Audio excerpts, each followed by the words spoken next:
Boys, UFC 315 Muhammad versus Maddalena just finished up, and as you can see on screen, we're going to go through every single winner and Belal Muhammad, and we're just going to matchmake their next fight. We also got those prelims because on this Rare MMA channel, we go through the entire card. But first off, starting with the main card, the main event, Della Maddalena gets it done over Belal Muhammad. And you know, I'm watching this entire fight and all I can think of is yes, okay, first off, give some props to JDM. He did amazing. He stuffed, I'm pretty sure, every single one of Belal Muhammad's takedown up until round 5.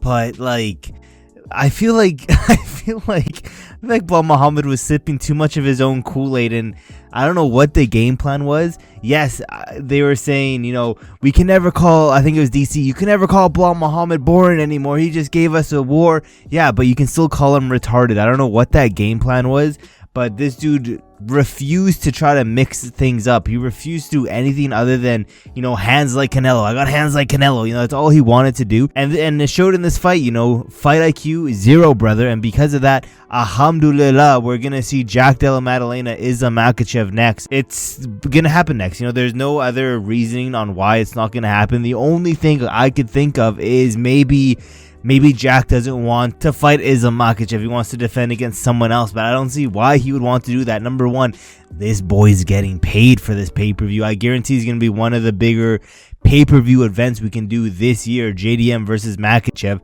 And, you know, a part of me is sad. You guys saw, if you watched my prediction video, I was rooting for Belal Muhammad simply because I wanted to see Makhachev versus Ilia Topuria. But that's still a possibility. If you guys saw that did tweet, you know, alhamdulillah, I ain't vacating this shit. I'm going to move up. I'm going to fight and be double champ. And I'm moving back down and I'm defending my belt. So I could still see a world where, you know, he fights Della Maddalena. He goes back down. He fights the winner of Charles versus Ilia.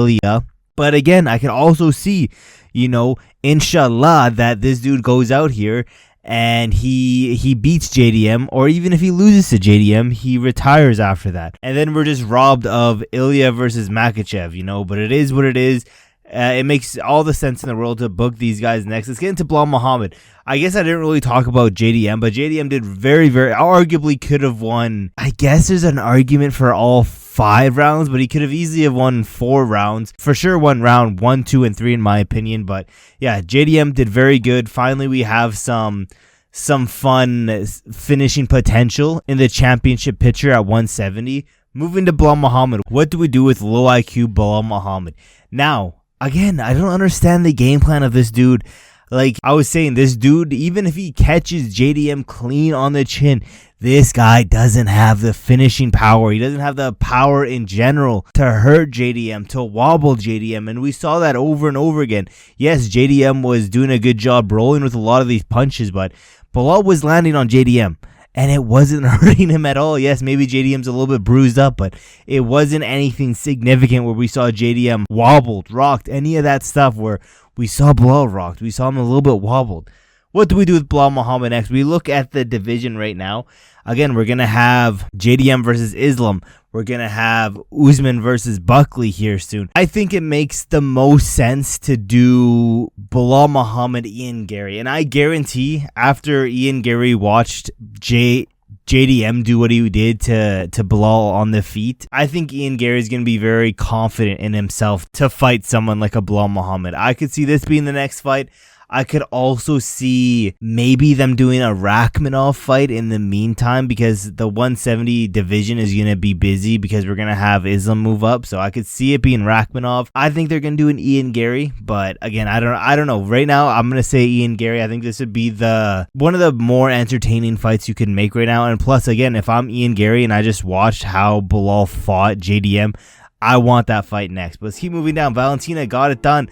I told you guys, I don't know why she was the underdog. I can never pick any of these up-and-coming women to not only just fight, but to beat the GOAT of these divisions ever since the Tatiana Suarez incident. And I told you, pretty much predicted this shit to a T. We did okay on predictions, by the way. I think we went like, let me quickly look here. We went 7-5, so not the best, but we did okay. But yeah, there's no other fight for Valentina. You know, arguably you could say Natalia Silva, but I think we're getting another double champ status here in Wei Li. Make this shit in China. I want them to go back to China, do a cool fight night. It doesn't even have to be a fight night card. Do a pay-per-view event there. Fuck it. Go to China, run this one next. It makes all the sense in the world. And yeah, it was a boring fight regardless.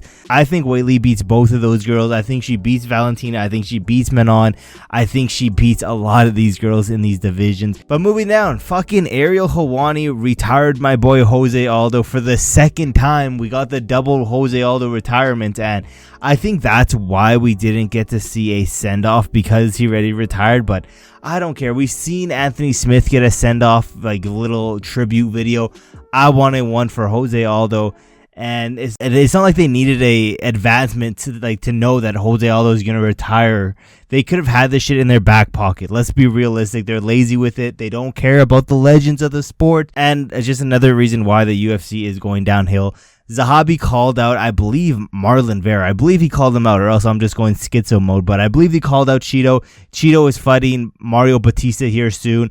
I don't think he gets past Batista, so let's run this one next. It makes sense ranking-wise. It makes sense, you know, time-wise. And yeah, fuck it, run this one next. I honestly have no idea how fucking Zahabi... I don't even want to dog walk my boy Jose Aldo, but this dude has zero cardio. Like, what the fuck? Okay, maybe it's not zero cardio, but he gassed himself out so bad at the very end. And I have no idea how Ariel Helwani didn't. I don't know how he survived that kick, that freaking soccer kick to the face. But, you know, good for Zahabi. He got it done. A lot of adversity. Show fucking, what's his face? Show Bo Nickel that fight. That's how you get through adversity. But let's keep moving down. Natalia Silva did what she was supposed to do against Alexa Grasso. And again, I called this shit to a T. I told you guys what was going to happen. And yeah, pretty much complete domination for Natalia Silva.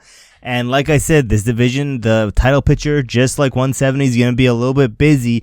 I think we give her the winner of Macy Barber. And who is Macy Barber fighting? It's literally in a few days. I'm not going to cut this out. I'm not going to cut it out until I figure it out. It is Erin Blanchfield. She's fighting Erin Blanchfield. I think Macy Barber is going to get it done, and then we can look at these two for a title eliminator in that division. Again, title picture is going to be a little bit messy for now because we are probably going to have Wei Li move up, but let's keep moving down. Benoît Saint Denis did what he was supposed to do. I don't think we rebooked the Joel Alvarez fight. I also don't think we give him like Gamrot. Gamrot's too high up in the rankings. Did we forget that this dude was on a multi-fight losing streak?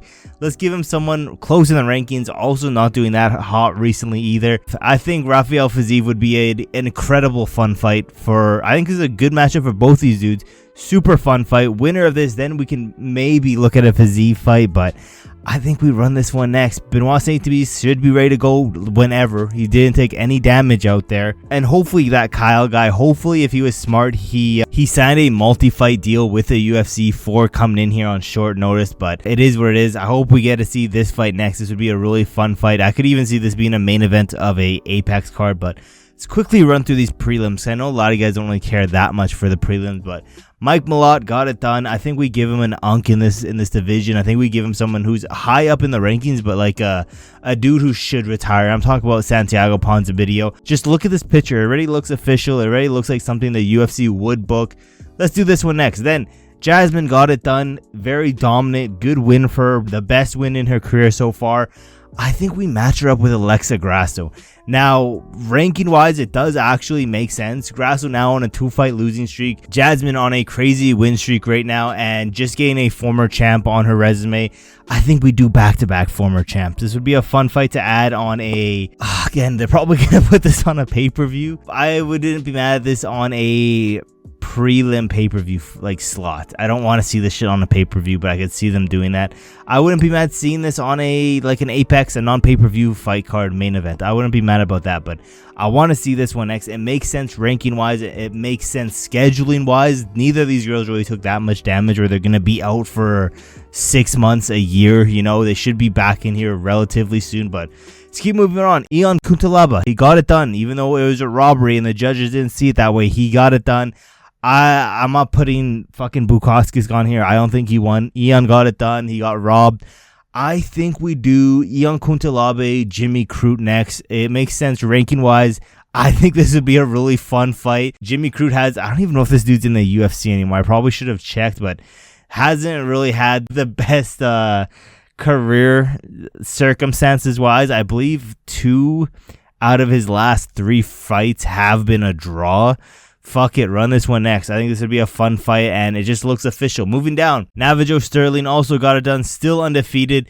Marcin Prashino. I think that would be a fun matchup, and yeah, he fumbled the KO in round 3, which is really weird. Like, I swear that that Irvin was out, but I guess not. He fumbled the KO. It seems like he's been doing that a lot recently, of fumbling the KO, but it is what it is.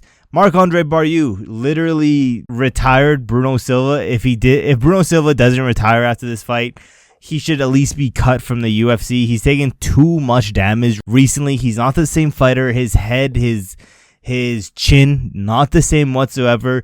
I mean, the fact that he had to go out on a stretcher just goes to show that his body is not the same as what it used to be, because it's not like those were the craziest shots in the world, but went out on a stretcher. Hopefully he's okay.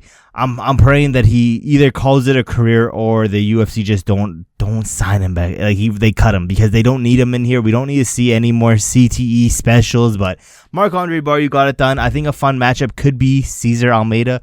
It makes sense, not necessarily, it makes sense scheduling wise, because Marc-Andre Barriault took 0 damage. Cesar Almeida should be ready to go anytime now. Ranking wise also makes sense. Run this one next. This would be a fun fight to add on, again, a non-pay-per-view fight card. But Daniel Santos got it done. I told you guys he would get it done. I've pretty much predicted this, not to a T, but I said he's going to come out here short notice, get it done.